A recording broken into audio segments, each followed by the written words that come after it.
Hermanos, buenos días, que el Señor les bendiga. Vamos a dar comienzo a lo que es nuestro estudio del libro de Hechos para este domingo 30 de agosto de 2020, vísperas de septiembre, y sacar provecho de lo que el Señor tiene que decirnos a través de su palabra.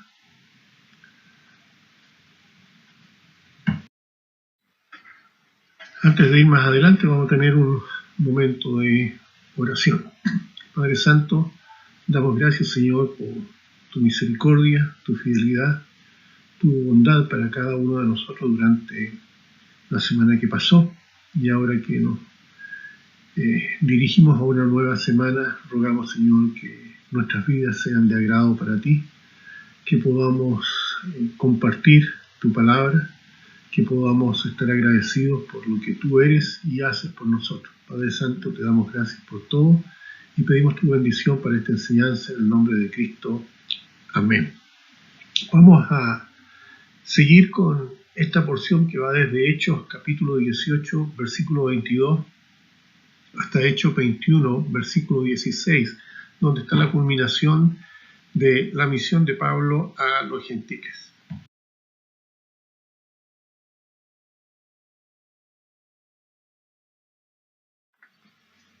Ustedes recordarán de la semana pasada que Pablo tuvo ya conflictos para estar hablando acerca de Jesucristo en las sinagogas, que era el lugar donde comúnmente él estaba enseñando, y se dirige a otros lugares para hacer esta enseñanza. Y así como es como en Hechos capítulo 19, del versículo 9 al 22, vemos que él sigue su ministerio y ahora en un lugar imparcial, por así decirlo, y dice la Biblia que él comienza esta enseñanza en la escuela de uno llamado Tirano, ¿ya? Donde él enseñó a un grupo.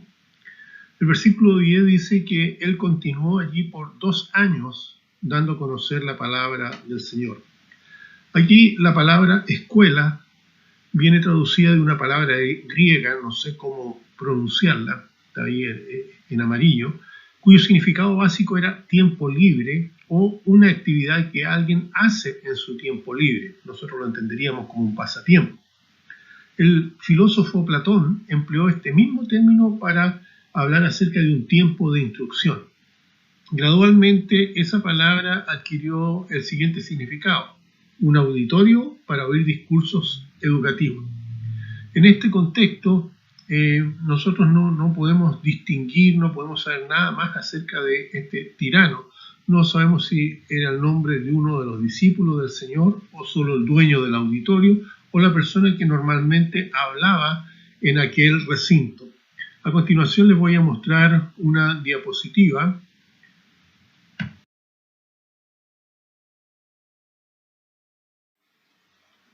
en la que se muestra en este diapositivo un sector ahí en Éfeso donde solía realizarse este tipo de actividad. Ahí tienen ustedes que a partir de este momento, cuando Pablo ya sale de la sinagoga, en un sentido práctico, él sigue predicando diariamente a los gentiles en forma general, sin dejar de lado a los judíos, por supuesto, y a los temerosos de Dios que quisieran escucharlo. Para esto, él alquila un salón, un lugar en lo que era la escuela de Tirano. Una escuela, dice literalmente, lugar de recreación, que era un complejo donde habían comercio, lugares de deporte, salas de conferencia, a la que acudían los habitantes a oír novedades. Los griegos eran, no se olviden, muy curiosos y amantes de la filosofía.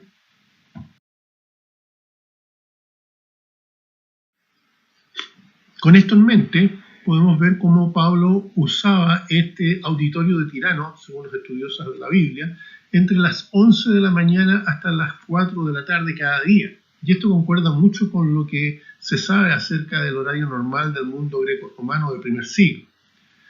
El día de negocio empezaba casi siempre con la salida del sol y continuaba hasta el mediodía, la hora de almuerzo. Y después de almorzar, la mayoría de las personas tomaban una siesta entre las 3 y las 4 de la tarde. Y tras ese descanso, la gente salía a trabajar por unas horas. Esto se da mucho en las ciudades latinas, principalmente en regiones campesinas, donde la gente tiene su tiempo de siesta, ¿ya? En las grandes ciudades ya eso no se da, pero esto viene de esa característica del mundo greco-romano desde el primer siglo.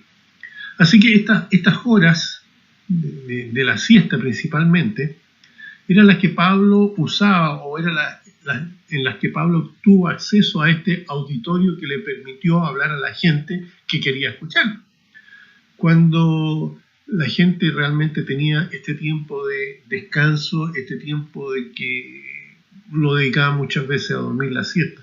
Probablemente era un tiempo donde el arriendo de este lugar era barato, porque no todos lo estaban ocupando. Así que es muy probable que Tirano fuera un cristiano, por lo que permitió que Pablo usara este lugar. Entendiendo, por cierto, que era el lugar que nadie usaba en estas horas. Ya en Hechos 19:10 nos dice que todos los que habitaban en Asia, judíos y griegos, oyeron la palabra del Señor Jesús. Esto no quiere decir que todos lo oyeron directamente de Pablo, ni que cada persona oyó, sino que la palabra fue difundida para todos los que tuvieron la oportunidad de escucharla. Es probable que fuera en esta época cuando se fundó la iglesia de Colosas. Como ustedes van a ver en el mapa que está a continuación, era una ciudad que estaba a unos 2 días de viaje desde Éfeso, yendo hacia el este. La Odisea también es otra ciudad que está cercana, a unos 20 kilómetros de Colosas, ¿ya? También equidistante de Éfeso. Ahora, de acuerdo con Colosenses 2:1, sabemos que Pablo nunca visitó esa ciudad, aunque habla en su carta de un creyente llamado Epafras, que había enseñado a los ciudadanos de Colosas acerca de Cristo. Parece que Epafras sin duda aprendió de Pablo, probablemente durante el tiempo que Pablo enseñó en este auditorio de Tirano.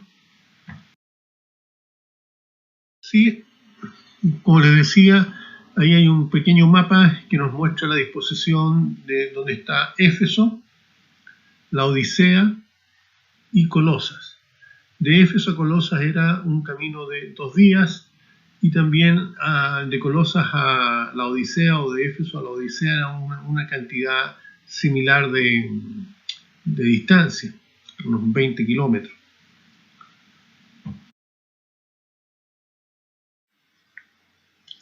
Epafras, después de haber sido instruido o haber recibido la enseñanza de Pablo ahí en Éfeso, viaja a Colosas para fundar una iglesia allí.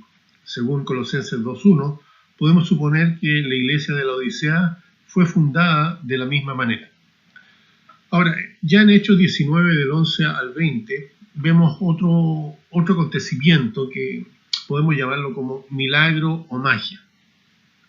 Lucas en este pasaje nos relata una serie de eventos que merecen un estudio detallado, debido a la fe sobrenatural en nuestro Señor Jesucristo, en paralelo con la imitación satánica de esta fe. Hoy tenemos que estar alertas, discernir con cuidado cada vez que se presenta algo sobrenatural, para diferenciar entre lo que es de Dios y lo que es atribuible netamente a Satanás. Lucas presenta esta situación para narrar lo acontecido, por ejemplo, con Simón el Mago, ahí en Hechos capítulo 8, y cuando Pablo echa fuera a un espíritu de adivinación en una joven, que se nos cuenta en Hechos capítulo 16. Aquí en Hechos capítulo 19, 11 y 12 se habla de los milagros hechos por Dios a través de Pablo, y además la manera en que las telas que habían tocado el cuerpo de Pablo fueron usadas para realizar sanidades y para sacar demonios de personas. Ustedes lo pueden comparar con lo sucedido en Hechos 5, del 15 al 16, cuando la sombra de Pedro pasaba o tocaba a algún enfermo, el enfermo era sanado. Ahora, es necesario aclarar que la gente en el mundo antiguo no tenía el concepto de los microbios o de los virus que hay ahora en el mundo moderno y que causan enfermedades. Sin embargo, ellos reconocían que muchas enfermedades tenían causas naturales o normales. Sin embargo, consideraban un concepto mucho más integral de la salud que incluía tanto el bienestar físico como el emocional y el espiritual. Aquí tiene un pequeño bosquejo, ¿no es cierto?, donde se ve la figura de un hombre ahí enseñando, como cuando Pablo enseñó en la escuela de Tirano. Y el uso de paños seguramente para secar su sudor o toallas que lo secaron, y que eso la gente se lo llevaba a la casa y lo ocupaba para poner en enfermos y estos sanaban. Esto no es una práctica realmente en el mundo del mundo cristiano. Esto tenía que ver con algunas tendencias propias de gente incrédula ahí en Éfeso, ¿ya? Es algo paralelo a lo que sucedió en Hechos 5, 12 al 16, cuando la sombra de Pedro tenía el poder de traer sanidad a los enfermos.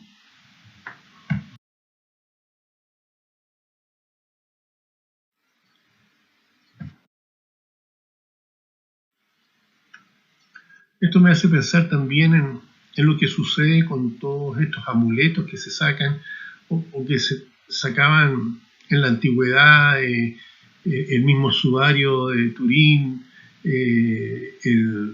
los relicarios, esto que se ponía en los altares, huesos o sangre seca que se consideraba que tenían poderes sobrenaturales.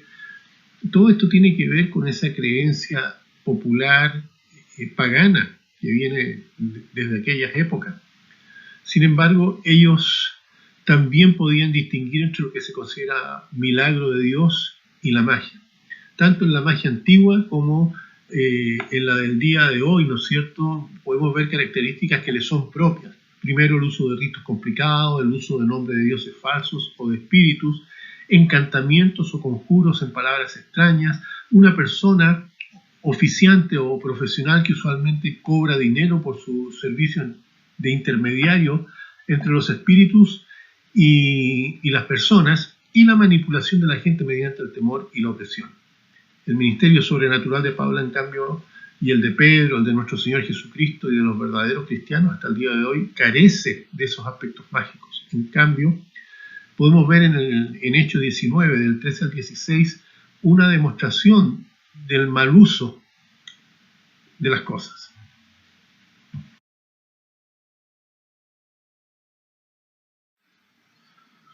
En esos versículos vemos que se usa el nombre de Jesús y el de Pablo como palabras mágicas. Se está tratando de exorcizar a una persona y el demonio le responde, bueno, yo sé quién es Jesús y he oído de Pablo, pero ¿quiénes son ustedes? ¿Ya? No tiene nada de mágico el nombre del Señor Jesucristo o el de Pablo, ¿ya? Cuando la persona lo ocupa sin tener el conocimiento. Bueno, la persona endemoniada, ¿cómo responde? El demonio, ¿cómo respondió? Con violencia, y hace salir corriendo a estos 7 hombres. Ahora, la gente, tanto judía como griega, sabía que algo sobrenatural estaba ocurriendo y que aquello sobrenatural tenía más poder que la magia que ellos conocían. Fíjense en el versículo 7 del capítulo 19 en Hechos. Muchos, reconociendo entonces la vanidad de sus prácticas mágicas, o en otras palabras, que su magia no servía para nada, se arrepentían de ella y confesaban a Jesús como Señor y Salvador. El resultado de esto fue que, como dice la palabra, era magnificado el nombre del Señor Jesús. Otro resultado notable fue que los creyentes que habían estado involucrados en la magia quemaron sus libros de ocultismo que tenían y considerables precios, por ejemplo, 50.000 monedas de plata, que era una suma de dinero exageradamente alta, equivalente, fíjese, al pago de un jornalero por casi 137 años. En otras palabras, era el salario de unos 50.000 días. Lo vemos ahí en Hechos 19, versículo 19. Ahora, ¿qué hacía esto Esto demostraba una manifestación tangible del hecho de que habían abandonado y renunciado a toda conexión con el diablo. El resultado de todo esto era que crecía y prevalecía poderosamente la palabra del Señor. Lo dice Hechos 19:20. Es interesante comparar Hechos 19:10 y Hechos 19:20. Ambos versículos, el 10 y el 20 del capítulo 19 de Hechos, enfatizan la palabra de Dios. El primero, Hechos 10, destaca su extensión por toda la región, y el segundo, Hechos 19:20, destaca la victoria de la palabra de Dios sobre las potestades del diablo. Ahora, para meditar, hoy los cristianos deberíamos animarnos a hacer lo mismo, al proclamar la palabra. Hoy en día muchos han estado involucrados en prácticas ocultistas, en idolatría, en magia, el horóscopo, la adivinación, uso de amuletos, invocación de espíritus de los muertos, y es necesario que quienes tenían esas prácticas se arrepientan, renuncien a esas prácticas y destruyan cualquier objeto relacionado con ellas, sin venderlas ni guardarlas. Era lo que fue el resultado de la palabra de Dios predicada frente a manifestaciones populares. A veces se trata de, para tener adeptos, mezclar el fervor popular desviado con la palabra de Dios, y eso no hace más que confundir, y es una mentira. La palabra de Dios es luz y Satanás reina en las tinieblas, y no hay ninguna conexión, no hay ninguna unión, no hay nada que pueda juntar la luz con las tinieblas. Donde no hay luz va a haber oscuridad, y cuando aparece la luz se disipan las tinieblas, y Dios es luz. La palabra de Dios es luz también. Hermanos, que el Señor les bendiga, que podamos sacar provecho de lo visto el día de hoy, y que tengan una muy buena semana esta semana que viene. Amén.